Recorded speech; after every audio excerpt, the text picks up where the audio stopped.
Welcome to everyone. I pay heartiest congratulations to all my well wishers. आज के class में मेरे सभी वेल विशर्स का दिल से अभिनंदन है, स्वागत है, जिन्होंने इस क्लास को सक्सेसफुल बनाया है। इस लॉकडाउन की अवधि में आप लोग धैर्य रहकर ऑनलाइन क्लास का फ़ायदा उठाएं और अपने एग्ज़ाम में ज़्यादा से ज़्यादा स्कोर करने का कोशिश करें। ये जीवन भी एक तरह से एग्ज़ाम ही है। आप पढ़ाई सिर्फ एग्ज़ाम में ज़्यादा परसेंटेज लाने के लिए मत कीजिए, कुछ सीखने के लिए भी, ताकि आप अपने आगे के जनरेशन्स को अच्छा से अच्छा दे सके। और इस लॉकडाउन की अवधि में जो आप ऑनलाइन क्लास का फ़ायदा कर रहे हैं, ये सिर्फ अपने लिए नहीं, आप अपने आगे के जनरेशन्स के लिए प्लस देश और समाज के एकेडमिक लेवल को भी आप हाई अप कर रहे हैं। ये आपके लिए बहुत बड़ा योगदान होगा यदि आप घर पर रहकर कॉन्शियस होकर और पूरे 100% देकर आप यदि स्टडी करते। तो चलिए हम और आप मिलकर अपने देश और समाज का एकेडमिक लेवल हाई करते हैं आज के इस क्लास से। आज के क्लास में हम सीखेंगे कि ये पॉलीन्यूक्लियोटाइड चेन किस तरह से ये चेन बनाते हैं, किस तरह से फॉर्म करते हैं। इससे पिछले क्लास में हमने सीखा था कि न्यूक्लिक एसिड में जो पॉलीन्यूक्लियोटाइड चेन बनता है उसमें किस तरह से नाइट्रोजनस बेस और शुगर दोनों जुड़कर न्यूक्लियोसाइड बनाते हैं, और ये न्यूक्लियोसाइड फॉस्फेट से जुड़कर फिर ये न्यूक्लियोटाइड बनाते हैं। तो हमने उसमें सीखा था कि एक न्यूक्लियोटाइड का फॉर्मेशन बनने के लिए क्या क्या चाहिए और वो किस तरह से जुड़ते हैं, कौन सा बॉन्ड बनता है। और आज सीखेंगे कि चूँकि न्यूक्लिक एसिड पॉलीन्यूक्लियोटाइड चेन होता है, तो हमें ये जानना चाहिए कि पॉलीन्यूक्लियोटाइड चेन कैसे बनता है। तो यहाँ देखिए, पॉलीन्यूक्लियोटाइड चेन तब बनेगा जब एक से ज़्यादा न्यूक्लियोटाइड मैनी न्यूक्लियोटाइड्स एक साथ जुटेंगे। तो इसके लिए हमने 1 2 3 4 4 न्यूक्लियोटाइड को अलग अलग बनाया है। इस न्यूक्लियोटाइड में देखिए, ये शुगर पेंटोस शुगर है और यहाँ ये नाइट्रोजनस बेस है और यहाँ फॉस्फेटिक एसिड है, या इसको फॉस्फेट भी बोल सकते हैं। तो शुगर नाइट्रोजनस बेस से जुड़कर न्यूक्लियोसाइड बनाया और ये न्यूक्लियोसाइड फॉस्फेट से जुड़कर ये न्यूक्लियोटाइड बनाए। इस तरह से ये फर्स्ट न्यूक्लियोटाइड। उसी तरह से यहाँ भी शुगर नाइट्रोजनस बेस से जुड़कर न्यूक्लियोसाइड बनाया, फिर ये इस फॉस्फेट से जुड़कर ये न्यूक्लियोटाइड बनाए। इस तरह first, second, third and fourth 4 nucleotide बने। अब ये चारों न्यूक्लियोटाइड को एक साथ जोड़ना है। तो कैसे जुटेंगे? ये 1 शो करता है कि ये जो पेंटोस शुगर है, इस पेंटोस शुगर के हमेशा फर्स्ट कार्बन से ये नाइट्रोजनस बेस जुटेंगे। ये नाइट्रोजनस बेस का नाइट्रोजन या तो फर्स्ट नंबर पे हो सकता है या 9th पे हो सकता है। यदि ये प्यूरिन बेस है, यदि ये नाइट्रोजनस बेस प्यूरिन है, तो ये 9 नंबर का नाइट्रोजन फर्स्ट कार्बन से जुटेगा, और यदि ये पाइरिमिडीन है तो इस पेंटोस शुगर का फर्स्ट कार्बन ये फर्स्ट नाइट्रोजन से जुटेगा। ये पिछले क्लास में आप जान चुके हैं। तो इस तरह इसके और इसके बीच जो बॉन्ड बना उसको ग्लाइकोसिडिक बॉन्ड कहे, और इस शुगर और फॉस्फेट के बीच जो बॉन्ड बना इसे फॉस्फोएस्टर बॉन्ड बोले। यहाँ भी फॉस्फोएस्टर बॉन्ड बना है, यहाँ भी शुगर फॉस्फेट के बीच फॉस्फोएस्टर बॉन्ड बना। इस तरह से जितने भी शुगर फॉस्फेट है सबके बीच में बना है फॉस्फोएस्टर बॉन्ड। अब इस न्यूक्लियोटाइड को इसके साथ जुड़ना है। तो इसके साथ जुड़ने के लिए ये फॉस्फेट इस पहले वाले शुगर के थर्ड कार्बन से जुटेगा। तो चलिए इसको हम जोड़ते हैं। तो ये दूसरा न्यूक्लियोटाइड इस फर्स्ट वाले से जुटा। कहाँ से जुटा? तो इस फॉस्फेट के साथ ये थर्ड कार्बन एटम से जुटा, और यहाँ पर जो बॉन्ड बना ये भी फॉस्फोएस्टर बॉन्ड बना। ये भी कौन सा बॉन्ड हुआ? फॉस्फोएस्टर बॉन्ड बना।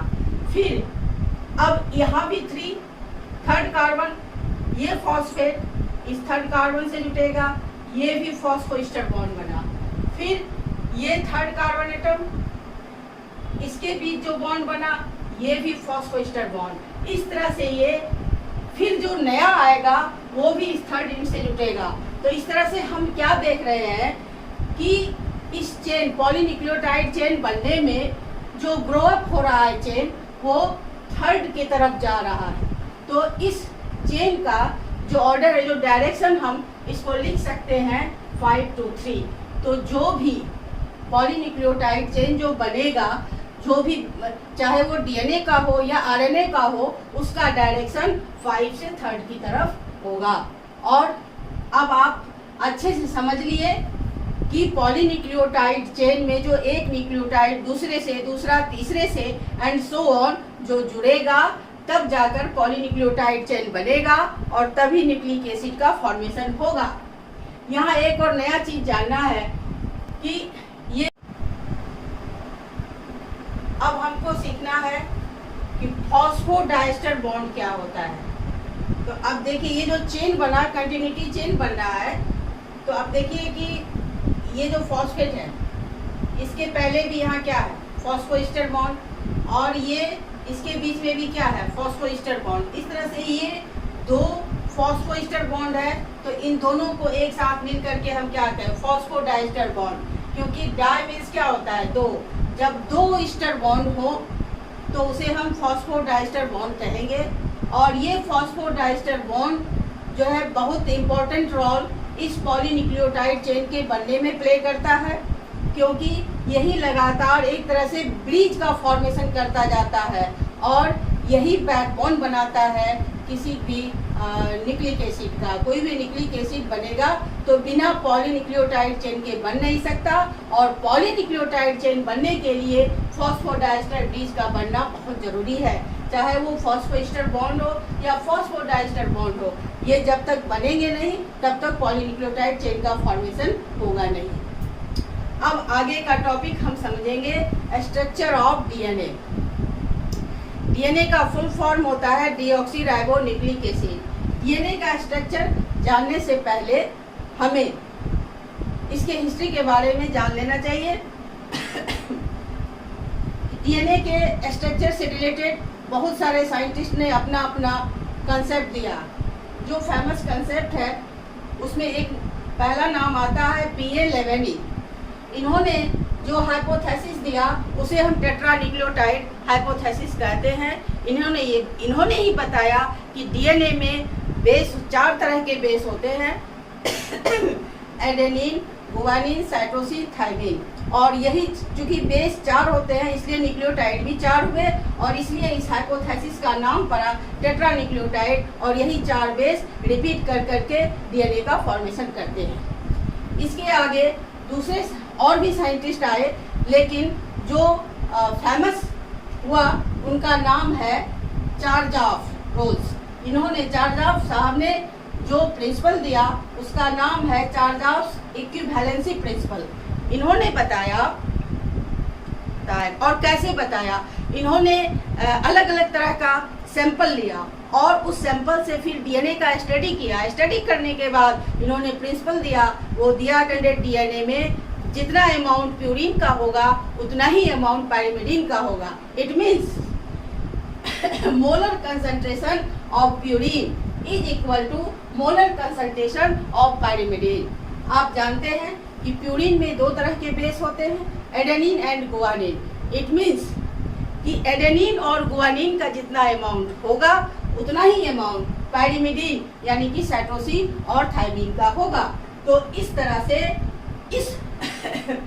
इसको हम मैथमेटिकल रिप्रेजेंटेशन दे सकते हैं like this, A+G/T+C is equal to 1। A for adenine, G for guanine, T for thymine and C for cytosine. अब इस स्टडी को उन्होंने और आगे बढ़ाया और इस तरह से उन्होंने दिखलाया, ये अमाउंट से रिलेटेड है। ये जो प्रिंसिपल है वो अमाउंट से, और ये इन्होंने ये बताया कि जितना एडेनिन होगा उतना ही थाइमिन होगा, जितना गुआनिन होगा उतना ही साइटोसिन होगा, और जितना शुगर होगा उतना ही फॉस्फेट होगा। लेकिन ये जो कंसेप्ट दिया, this is valid only for double standard DNA. ये जो कंसेप्ट है ये सिंगल स्टैंडर्ड के लिए नहीं है, ये डबल स्टैंडर्ड डीएनए के लिए है। यदि डीएनए सिंगल स्टैंड का है तो उसमें ये फॉलो नहीं होगा, ये सिर्फ डबल स्टैंडर्ड के लिए फॉलो अप है। और अकॉर्डिंग टू दिस कंसेप्ट यदि हमें क्वेश्चन दिया जाए कि कोई भी डीएनए का सैंपल है और उसमें हमने पता किया कि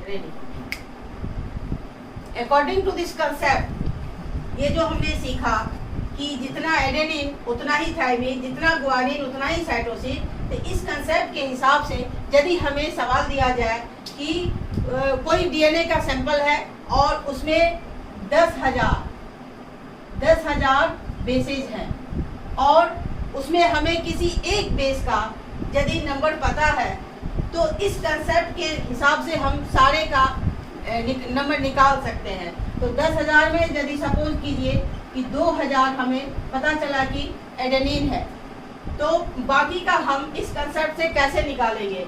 तो 2,000 यदि एडेनिन है तो इसका मतलब ये कंसेप्ट बताता है कि जितना एडेनिन है उतना ही थायमिन।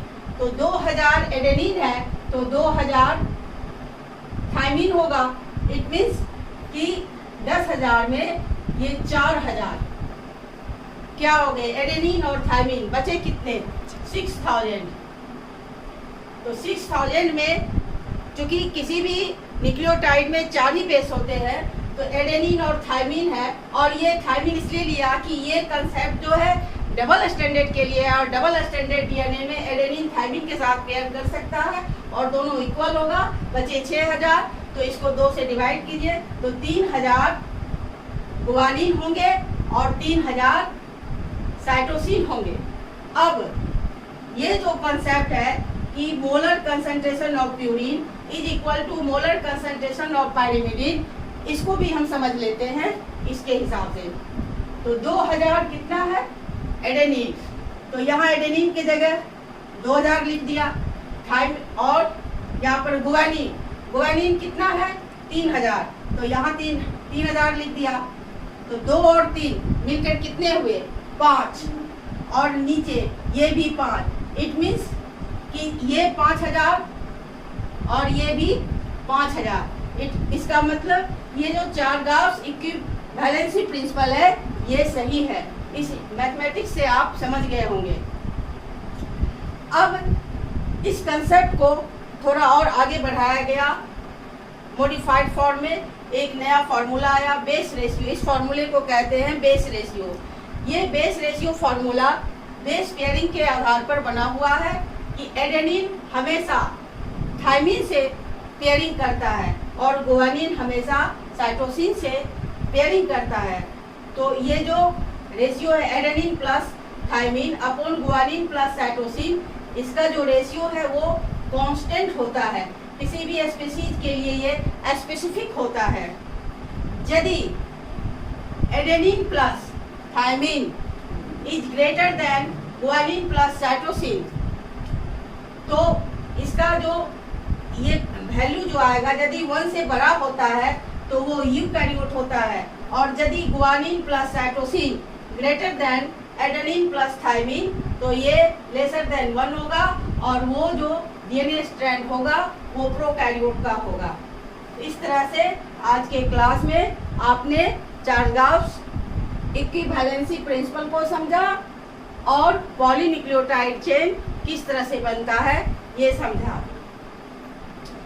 एक ये भी चीज जान लीजिए कि प्रोकैरियोटिक में गुआनिन और साइटोसिन ये जो है ये यदि ज़्यादा होगा, ये नीचे है, तो निश्चित रूप से ये क्या होगा? ये हमेशा 1 से क्या होगा? इसका जो रेशियो आएगा बेस रेशियो वो हमेशा 1 से कम होगा, और 1 से कम होगा तो इसका प्रोकैरियोट डीएनए होगा और इसका जो मेल्टिंग पॉइंट है वो ज़्यादा होगा, क्योंकि गुआनिन और साइटोसिन के बीच ट्रिपल हाइड्रोजन बॉन्ड होते हैं। थैंक यू आज के क्लास के लिए, और अगले क्लास में हम डीएनए के जो है स्ट्रक्चर है जो वाटसन क्रिक ने दिया था उस मॉडल को जानेंगे। धन्यवाद। अब आपने आज की पढ़ाई पूरी कर ली।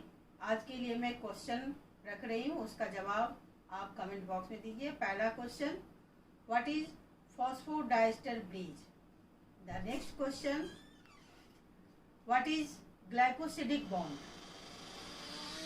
The third question, why melting point of prokaryotic DNA is higher than eukaryotic DNA?